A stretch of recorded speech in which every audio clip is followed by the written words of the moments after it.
Sophie Beau, bonjour. Bonjour. Quelle est la situation en Méditerranée aujourd'hui?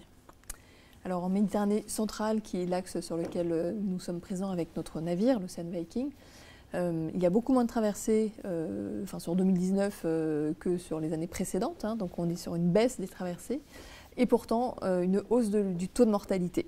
Pourquoi? Tout simplement parce qu'il n'y a presque plus de navires de sauvetage, que les navires ont été entravés dans leur action. Nous-mêmes, avec l'Aquarius, on en a fait les frais. Il y a eu un véritable harcèlement sur les ONG de sauvetage en mer.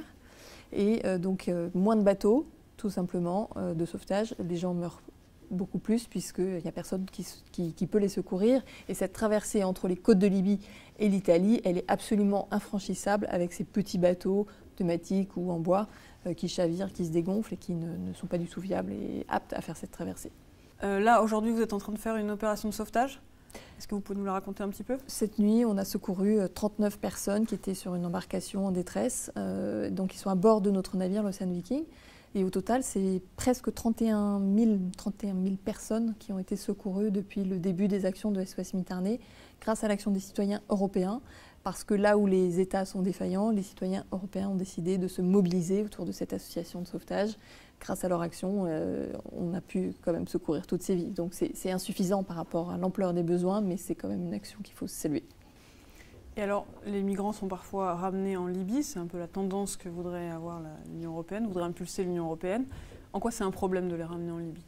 C'est tout à fait contraire au droit. On ramène des gens dans un pays qu'ils fuient par tout moyen, y compris en mettant leur vie en danger. C'est un refoulement du point de vue légal.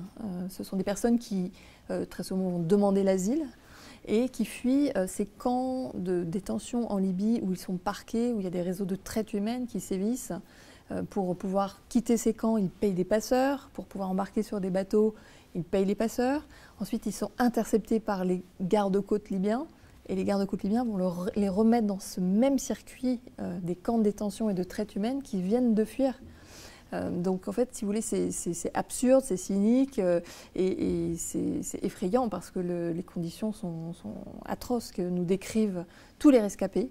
Ils nous parlent tous de l'enfer libyen avec des extorsions de fonds, on les torture, on les viole en faisant appeler les familles d'origine dans les pays pour que les personnes qui sont restées au pays payent pour faire sortir leurs proches.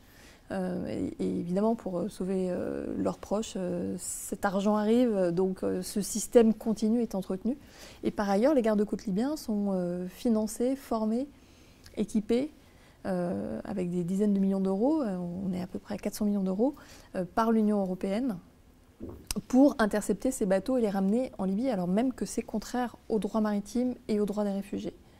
Voilà, donc la situation est vraiment difficile, ça se détériore. Nous, depuis que nous sommes présents depuis 2016, il n'y a pas du tout d'amélioration. Les conditions en Libye, aujourd'hui, c'est aussi la guerre civile. Donc c'est le moindre des soucis de quiconque que d'aller sauver les personnes en mer, évidemment. C'est le chaos le plus total, il n'y a pas d'autorité politique présente.